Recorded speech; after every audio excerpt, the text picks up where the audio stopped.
¿Recuerdan las bolitas? Eso básicamente da en relación a un proceso. Es decir, el conocimiento no es que apareció del bolsillo. Ustedes lo saben, poco a poco, no se preocupe que eso se los entregamos fresco. Bueno, es un proceso. Yo a veces las clases les traigo videos, pero hoy ya hubo video, aproveché, digamos, una coyuntura para intentar aterrizarlos. Digamos, el ejemplo más emblemático es este señor que fue inglés, que viajó por todo el mundo, que se llamó Darwin. Darwin, para llegar a su teoría de la evolución, planteaba a la gente que, no, eso fue un momento de la noche a la mañana. Cuando empezaron a esculcar los documentos de Darwin, encontraron que él poco a poco fue poniendo argumentos, poco a poco, y al final terminó con una gran consolidación de su planteamiento sobre la teoría de la evolución. Pero resulta que es que ya estaba, cuando usted empieza a leer los papeles, el tipo ya lo iba haciendo poco a poco. No es generación espontánea, por eso es importante que ustedes lo hagan sobre lo que lo construyen, sobre aquello que conocen. Y estoy seguro que todos ustedes, muchas veces, frente a una situación, una realidad, no lo llamemos problema, dicen, oiga, ¿cuál será la solución correcta? Y a veces se les presentan 4, 5, 10 posibilidades, 2 incluso. Ya ahí ustedes deben decir, aquí hay algo raro. Y esa intuición es la que uno parte para poder investigar. Ahorita, en el caso del señor, él dice, mire, yo creo que es que eso está grabado por el 476. Y yo le digo, no, aquí hay una divergencia de criterios. Pensemos que no hay que hubo un concepto de la autoridad tributaria que dijo que sí, un concepto de la Corte Constitucional que dice que no, y una sentencia del Consejo de Estado que dijo, yo no tengo ni idea. Claro, se declaró inhibida, porque faltaba algo en la prueba. No porque no tuviera que fallar, sino porque faltaba algo en la prueba. ¿Vale? Ahí hay un problema.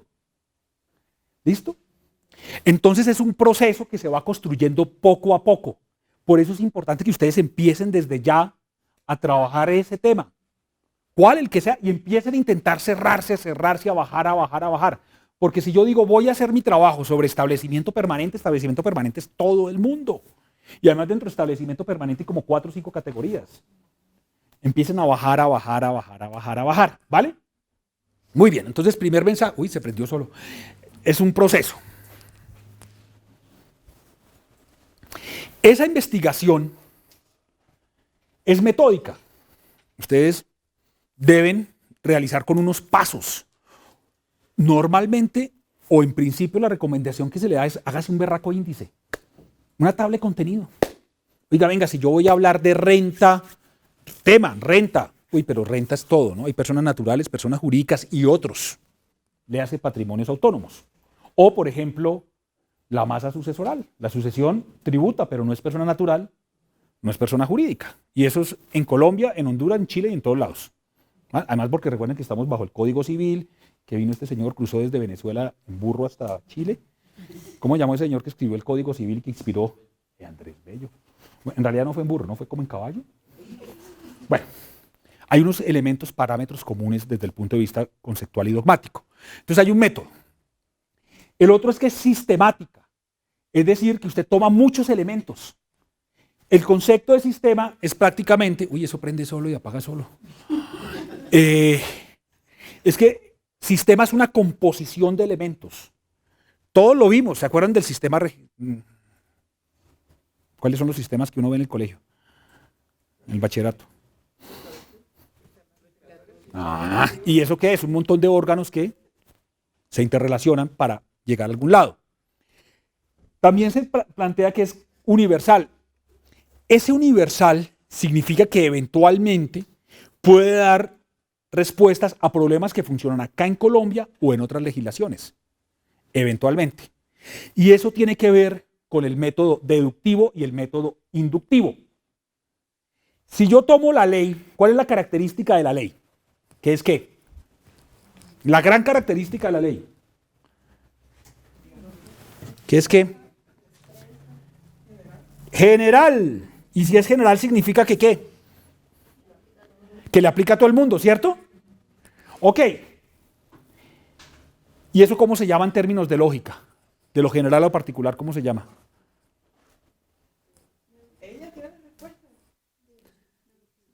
Un paréntesis, yo soy sordo de este oído. Deductivo. Es decir, que esa respuesta que yo doy a una situación, en principio debe ser para todos, ¿vale? Pero si yo cojo un caso concreto, una situación concreta, y la intento a llevar a todos, ¿cómo se llama ese método? ¿Pero le aplica a todo el mundo? No. Desde el punto de vista de la lógica, dirá, probablemente la respuesta de ella le sirva a ella, pero puede que no. ¿Sí me siguen la lógica? Desde el punto de vista de la lógica. Método inductivo, método deductivo. Y eso tiene que ver con esa característica que les planteaba del tema universal.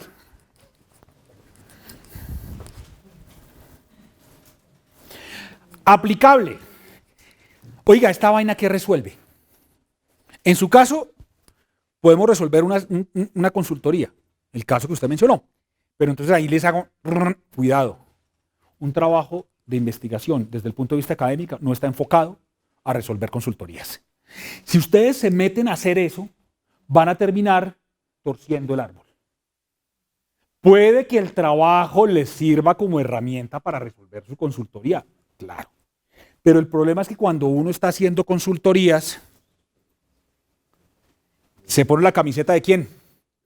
Del cliente, del que paga. Y si soy de la administración y estoy emitiendo un concepto, ¿de quién me estoy poniendo la camiseta?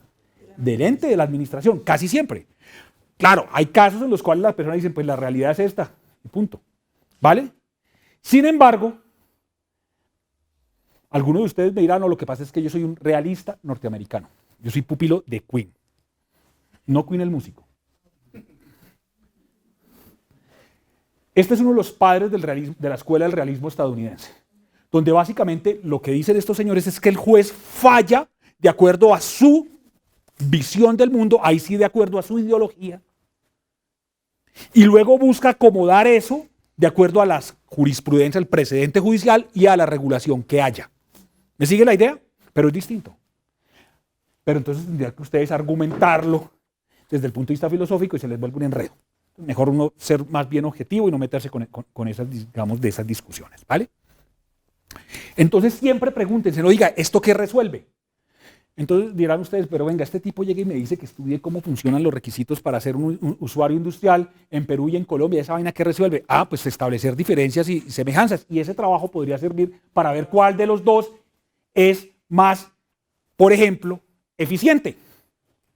Pero entonces si me meto con eficiencia, me estoy metiendo con un modelo teórico que se llama análisis económico del derecho. Recuerden que la economía tiene como pilar fundamental la eficiencia. ¿Y qué es la eficiencia? Utilizar menos recursos para obtener el mayor beneficio. Y ya está. Por eso las regulaciones dicen, vamos a aplicar el principio de eficiencia desde el punto de vista general de la regulación. ¿Vamos ahí? Entonces, aplicable, siempre pregunta, ¿esto qué resuelve? No una consultoría, pilas. Porque entonces los coge un jurado y los acaba. Si uno dice, mire, es que aquí hay un vacío, puede haber inseguridad jurídica. Puede haber una violación a un principio de igualdad, de capacidad económica, de progresividad. Puede estar violando regulaciones de la OMC. ¿Me sigue la idea? Y si está violando regulaciones de la OMC, indirectamente está violando un principio de igualdad. Porque todos en el bote o todos en el agua. ¿Me siguen la idea? Detrás hay un principio de igualdad, que es el gran elemento de la justicia. Acuérdense, justicia tributaria, capacidad económica, igualdad. La igualdad es comparar algo con algo. ¿Y cuál es el criterio de comparación? La capacidad económica. Por eso lo suman y lo dan como justicia tributaria. Cuantitativo y cualitativo. Ustedes pueden hacer un trabajo con cifras. Entonces ustedes pueden decir, mire, vamos a ver, Colombia. En Colombia, mi hipótesis de trabajo es en Colombia, cada 2 años hay amnistía tributaria. Sí, así es. Véngase a vivir acá. Es lo mejor, lo más inseguro que hay. Digo, tributariamente, ¿no? Lo otro también, pero... Muy bien.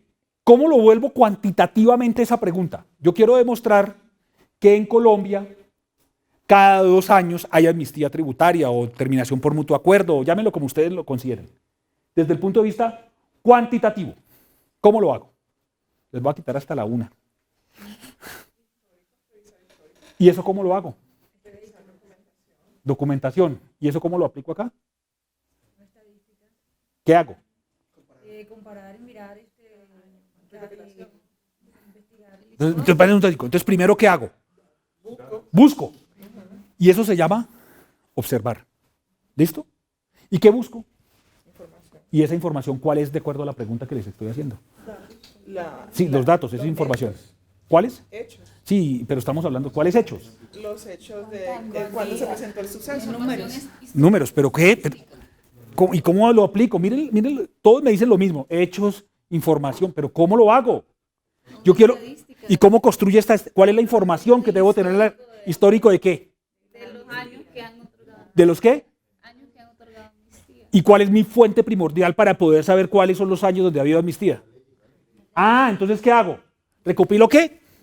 Leyes. Entonces, cojo, ¿desde cuándo? Desde que fundaron Colombia, la Gran Colombia.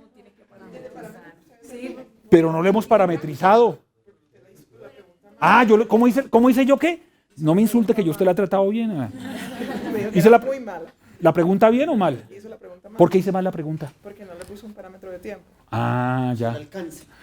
Ah, No fue. No ¿y usted fue. qué dice?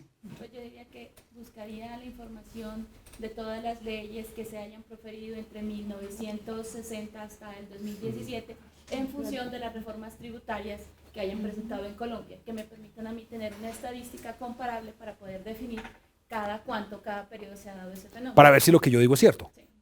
Un ejemplo podría ser, Un ejemplo. el inicio por ejemplo, de lo que es la apertura económica que podía marcar en el 90 y desde ahí uno puede... O sea, pero venga, una pregunta, ¿y por qué 1960?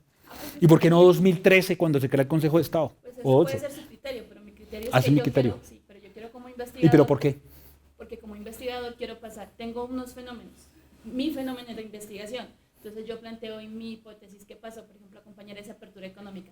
Si antes de la apertura económica había ese fenómeno o si después de la apertura económica se presentaba. ¿Y por qué la apertura económica? Porque es un criterio mío de ¿Y por investigación. qué? Porque yo lo quiero investigar. ¿Porque ajá? No, no es porque ajá. Entonces, Yo lo ¿por qué quiero- no? Porque yo lo quiero investigar. ¿Pero Para por qué mí- lo quieres investigar? Porque es un interrogante que yo quiero conocer para mí. Yo Claro. quiero conocer, no, por eso le digo, como investigadora, yo quiero conocer y quiero entender ese fenómeno. Quiere conocer Para más a usted, fondo. o sea, para usted puede ser que su interés de investigación sea desde el 2010, pero para mí, mi interés de investigación es conocer Bueno, en esos parámetros. Le cambio la pregunta entonces. ¿Qué sustenta desde el punto de vista objetivo que usted tenga ese interés? No porque yo quiero saber. Eso no me sirve desde el punto de vista objetivo. Desde el punto de vista objetivo, mi principio es, voy a evaluar esas reformas tributarias para productividad. Quiero mirar No. si antes El de- tiempo. Te estoy preguntando, Por ¿por eso. qué me escoges el tiempo? Porque yo quiero mirar, mira, yo puedo determinarle que después de la apertura económica, desde 1990, pero yo quiero mirar antes de la apertura económica, qué efectos tenía. Escuchen bien esto. ¿Qué comportamiento tenía antes de y el efecto que tenía en productividad? Lo puedo Ok, hacer. listo. Muy bien. Yo le dije que porque ajá. Y se puso hasta brava. ¿No se puso brava? ¿No? Bueno, listo. Pero usted, cuando usted me argumenta, porque ajá, entonces yo le digo, y es que yo creo que cuando nosotros somos estudiantes, uno de los pequeños problemas que tenemos contra los jurados es eso, que no sabemos definir el por qué es el principio, mi interés de investigación. Muy bien. Pare ahí. Lo que ella les argumentó, de un poco, digamos, enérgica, entusiasta, por no decirlo de otra manera. ¿De dónde es usted? De Ipiales. Porque los de Ipiales son así. Porque ajá. Quiere responder porque... Ojo. Es totalmente válido. Es que a eso los quería llevar. Y por eso le puyé y le puyé y hasta se puso enérgica. Cuando ustedes escogen un tema, deben soportarlo argumentativamente, las razones del por qué. ¿Y para qué, obviamente? ¿Por qué ella dice la apertura económica? Porque es que es una fecha coyuntural en Colombia. Fue 1991, bienvenidos al futuro. O al pasado, lo que haya sido. El mundo da muchas vueltas. Ahí hay una justificación totalmente. Ella lo puso desde un criterio, la apertura económica, ¿qué fue? Jurídico, sí. ¿Pero fue qué? Ella me está argumentando un criterio económico principalmente. Pero yo, como no soy economista, les puedo dar otro criterio de 1991. ¿Qué pasó en Colombia en 1991? Es decir, que hubo un cambio en la regulación constitucional, y quiero mirar desde el punto de vista de las modificaciones de la regulación constitucional, ¿qué pasó? ¿Me siguen la idea? Ahí hay un criterio. Entonces, cuando acotan un tiempo, siempre tienen que darle una justificación, lo que sea, económica, histórica, política, algo. No que el jurado le diga, porque bueno. Pero como usted creó un parámetro diferente, o sea, la constitución política, una variable diferente, la constitución política, y ella es por Económico. Son trabajos distintos. Pero en este punto coincidieron. Pero puede ser que no coincidan. El jurado no va a descalificar su trabajo. No, es que vuelve y juega. No, claro que no, porque es que tú lo vas a decir, mire, es que yo pongo la apertura económica porque fue en el momento que la industria nacional se quebró. De pronto que marcó algo. Entonces, uno se parte Una de antes, una historia para poder una antes y un después. Exacto. Ese puede ser un referente, un antes y un después. Y ese antes y un después puede ser económico, social, legislativo, jurisprudencial, lo que sea, ¿vale? Pero venga, ahí nos distrajimos, perdón, por culpa suya, nuevamente. Ella me dijo, es que usted hizo mal la pregunta, porque usted no acotó el tiempo. Entonces ya lo acotamos. Muchísimas gracias, lo legamos a acotar y es valiosísimo ese tema. Muy bien. Cuantitativo, entonces vamos a mirar cuántas reformas tributarias hubo. Y dentro de esas, esto me da los números. Y dentro de las cuántas reformas tributarias, que hubo 20 y pico, cuántas trajeron amnistía o beneficio por voto, llámelo como ustedes quieran, ¿vale?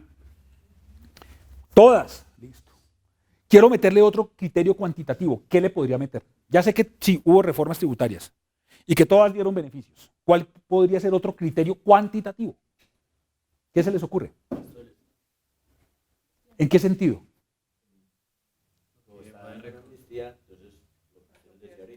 No es que entregue, sino que deja de percibir.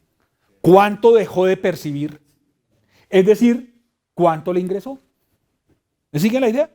Eso es totalmente cuantitativo. Entonces ustedes en sus trabajos de investigación pueden meter todas las cifras. Mire, esa diapositiva que presentaba la doctora Andrea es perfecta. Ahí hay un montón de números, pero ustedes los deben analizar. ¿Me siguen? O el otro estudio puede ser totalmente cualitativo. Entonces, cualitativo, usted puede básicamente meterse por un tema argumentativo. ¿Cómo el Consejo de Estado ha entendido el principio de lesividad? Y bla, bla, bla, y lo cuenta. Y entonces, lesividad es cuando usted, y la Revolución Colombiana decía antes que era afectar el recaudo, hoy dice que es incumplir cualquier mandato legal, y ya está. Señora.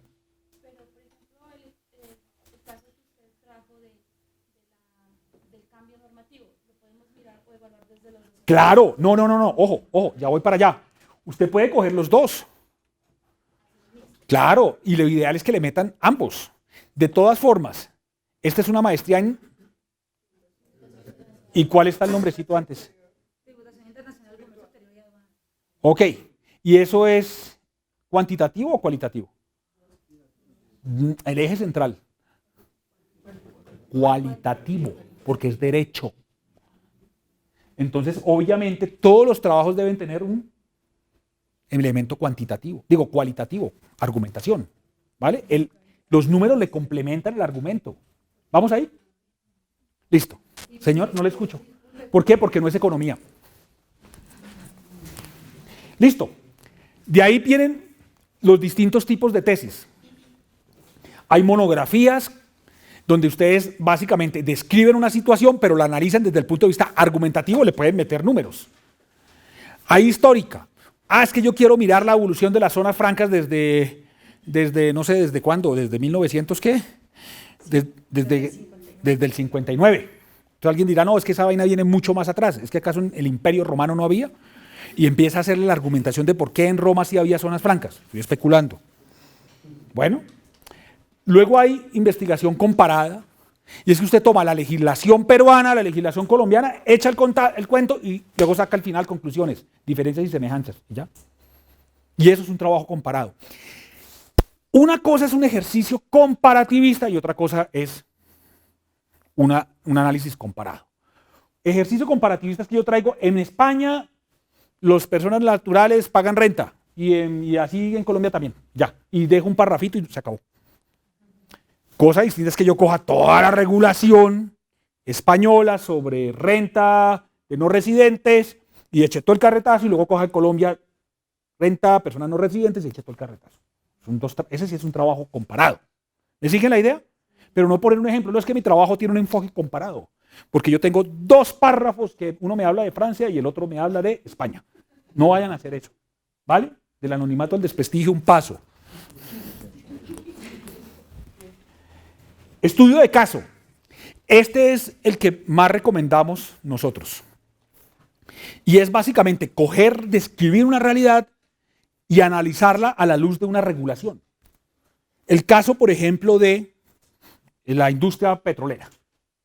Oiga, venga, ¿cómo es la industria petrolera en renta en Colombia, en Perú, en una zona franca, por ejemplo? No, una zona franca con industria petrolera, claro, ahí monto los cascos y armo. Ah, bueno, también, la perforadora. Oiga, venga, ¿cómo lo hago? O piensen, por ejemplo, en la broca. Entonces yo cojo la broca, la refacción, hago importación temporal, la destruyo en el campo y vuelvo y no pago yo. ¿Se imaginan eso tan terrible? Frente a un IVA de un casco que vale, de un taladro que cada punta vale entre 40.000 y 70.000 dólares. Usted que se mete con los petróleos, usted la pasa con ellos, ¿no? En cócteles y toda esa vaina, ¿no? Tiene pinta de petrolero. Listo. Luego hay algo que le llamamos tesis tradicional. Cierro lo de caso. Lo de caso es básicamente cuentan una realidad y ustedes, por ejemplo, pueden mirar cuáles son los efectos regulatorios de esa situación en Perú, en Colombia y en España. ¿Me sigue la idea?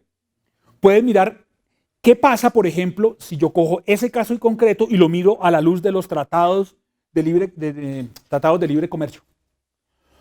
¿Qué pasa si yo tomo esta realidad, un caso, llega Pedro Pérez, invierte plata en Colombia? Digo, mire, ¿saben que yo quiero mirar qué pasa si yo lo invierto a través de la Comunidad Andina de Naciones? Y hago el análisis. Oiga, pero si yo no lo invirtiera a través de la Comunidad Andina de Naciones y lo invirtiera a través del TLC con Estados Unidos, ¿qué pasa con esa inversión? Miren que son dos conceptos distintos. Porque Comunidad Andina de Naciones, usted lo que mete por inversión extranjera lo puede sacar como utilidad. Todo lo que mete en la utilidad la saca no grabada. ¿Vale? ¿Me siguen? Y ese es un caso concreto. Muchísimos. Todos ustedes estoy seguro que están repletos en la cabeza de casos. Incluso puede haber algunos que están, por ejemplo, en fiscalización, en la administración, que siempre les toca devoluciones. ¿Y usted qué sabe? Devoluciones. ¿Usted sabe algo más? No, devoluciones. Yo desayuno lunes, devoluciones, martes, miércoles. Devoluciones. Ese tipo se debe conocer todo y estoy seguro que a todos les pasa lo mismo. Oiga, ¿usted qué sabe? No, mire, yo sé de perforación. Yo desayuno lunes, perforación, martes, perforación, miércoles, perforación y a veces hago upstream. Abajo, a veces. Saco el petróleo y a veces lo comercializo. ¿Me siguen? Piensen siempre en lo que ustedes conocen. Estoy seguro que ustedes conocen muchísimo de un determinado tema. Bueno. Pueden hacer una línea jurisprudencial, un antes y un después. Y dicen, uy, pero ¿y cómo lo vuelvo comparado? Muy simple. Coja el Tribunal Constitucional peruano, ecuatoriano, hondureño, nicaragüense, no sé, y el colombiano y compartan sobre un mismo caso que sea análogo o situaciones que sean análogas y compárenlas. Yo tuve un muchacho, un señor que se graduó ahorita y con él hicimos toda la línea jurisprudencial.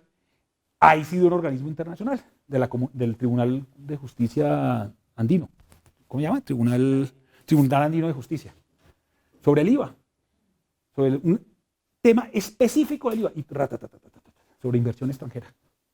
Toda la línea jurisprudencial. Y es válido. ¿Por qué? Porque es un organismo supranacional. Bueno, internacional, llámenlo como no va a entrar en esa discusión, ¿vale? Ustedes pueden hacer la OMC que ha dicho sobre la venta de intangibles. Y hacen una línea sobre todos los pronunciamientos. Y esto se puede extender, ¿no? No solamente de la decisión de los jueces, sino de las entidades que pueden tener capacidad jurisprudencial o obligatoria, llamémoslo así. Por ejemplo, los tribunales de arbitramiento. Ahí tienen muchísimas cosas que hacer, pero vuelvo y les reitero, métanse en lo que ustedes conocen. Esto ya lo inductivo, deductivo ya lo miramos. Y estas básicamente son las preguntas. ¿Qué? ¿Quiénes? ¿Acerca de qué? ¿Por qué? ¿Para qué? ¿Cuándo? ¿Dónde? ¿Con qué? ¿Y cómo? ¿Cuál es el recurso más escaso que tienen los seres humanos? El tiempo. Lo otro, pues si usted le da envidia a mi prosperidad, trabaje un poco más. Ya, con eso consigue dinero. Y sale. Pero el tiempo nunca. Nunca. Entonces piensen que ustedes tienen, como dice un maestro, 8 horas para dormir, 8 para descansar, 8 para trabajar, 8 para dormir y 8 para diversión. Ahí tienen sus 24, 8 por 3, 24. ¿Qué tienen que sacrificar? Y eso parte de esto. ¿Cuánto? Oye, ¿yo cuánto tiempo tengo? ¿Cuánto le voy a dedicar a esto? Porque resulta que si yo soy de oficina y mi hora vale 400.000 pesos y me siento 5 horas, 5 por 4, ya perdí 2 millones de la firma, que tienen un grillete ahí al lado y facture. ¿O no es así? ¿Cuánto vale la hora del gerente? 1.800.000, no sé. Time Report. ¿Usted le toca Time Report? ¿Todos saben qué es el Time Report? ¿No? Cuéntenos qué es el Time Report. Ojo, púrese que le quedan 5 minutos del... Claro, entonces usted pone, me fui al baño. Paro el time, va, vuelve. Clic.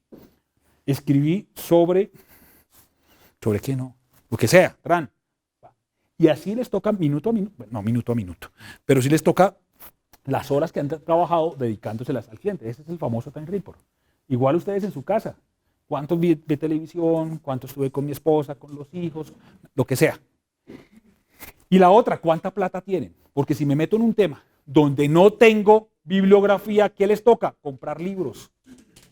Es que el único que sabe de esta vaina es un tipo que está en Madrid. Pues le tocó irse para Madrid, conseguir un traductor, porque el tipo habla solamente arameo, una vaina así extraña. ¿Sí me hago entender? ¿Tienen acceso a los recursos bibliográficos? Hoy en la era de la tecnología, de la información, claro, ustedes ya recibieron una charla sobre la biblioteca. En la biblioteca hay unas bases de datos monstruosas. Nosotros tenemos acceso, por ejemplo, al tema, a la OCDE. Ahí están las bases de datos de la OCDE. No desperdicien eso. Ahí están todos los documentos. Ahí hay de todo. Hay un montón de bases de datos de Cambridge, de Harvard. Hay un montón de... Esos son accesos, es información. Pero hay unos libros, por ejemplo, que no se consiguen, que son muy viejitos, porque me metí en un tema, ahí sí con el tema temporal. Oye, yo quiero mirar las sentencias de 1896. Váyase hasta eso. Y eso tiene que ver con tiempo, plata, disponibilidad, sacrificios personales, etc. ¿Con qué? ¿Cuánto? ¿Dónde? ¿Dónde lo voy a hacer el trabajo? ¿En Colombia? Ya les dije, ¿quieren irse a España? ¿Tienen tiempo? ¿Tienen la plata? ¿Tienen la disponibilidad? Entonces, geográficamente tienen que cerrar el trabajo y que tengan los elementos y los recursos para poder viabilizar su investigación.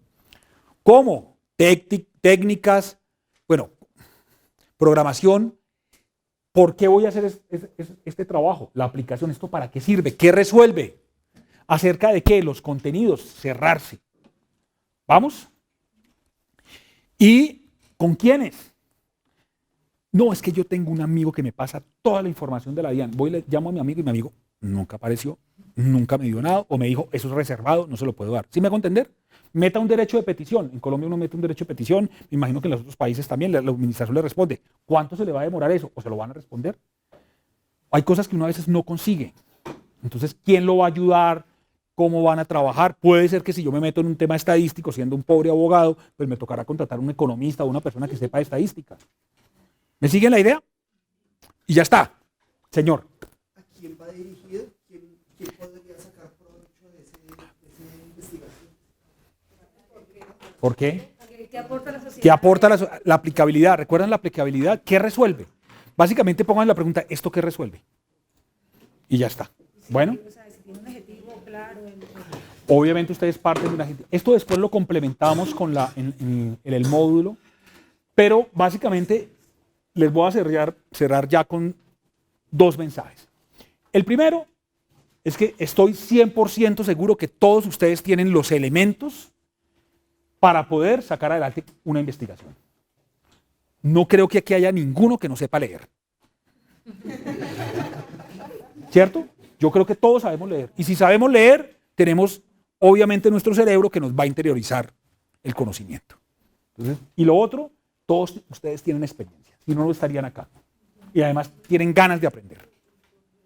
Con eso no se asusten, simplemente van trabajando poco a poco y van sacando adelante. Esto no es complicado, en serio que no es complicado, es tranquilo, es ser disciplinado. Con el tiempo. Es decir, oiga, mire, yo lo primero que quiero saber es el tema, me hago un índice y ya está. Y empiezo a leer sobre esos temas. Y el último mensaje, el trabajo es de ustedes, no del tutor, no del compañero, no de la mamá, ni del hijo, ni del esposo o la esposa. Es de ustedes. Y si es de ustedes, ustedes son los que tienen que sacar el tiempo para trabajarlo y decirle a la esposa, aguántate un rato, o al novio, aguántate un rato, y me tomo 2, 3 horitas. Yo, el consejo que les doy, levántense 4 de la mañana, entre 4 y 5 de la mañana uno hace un montón de cosas. Y ya, y el resto del día, y acuéstense un poquito más temprano. Es que si ustedes se acuestan tarde, la esposa se acuesta, todo el mundo se acuesta tarde, entonces es un caos. A las 4 de la mañana no hay nadie. Bueno, normalmente no hay nadie. Bueno, y listo. Muchas gracias por escucharme, espero que les haya servido. Después les mandamos un montón de información que les va a ayudar, ¿vale? Yo no me presenté, mire, yo tengo una maestría en estudios políticos, una maestría en investigación, soy especialista en minero petrolero, soy conjuez del Tribunal Administrativo de Cundinamarca, fui consultor de la Corte Constitucional y estoy finalizando, ya entregué mi texto del doctorado en Derecho. Gracias.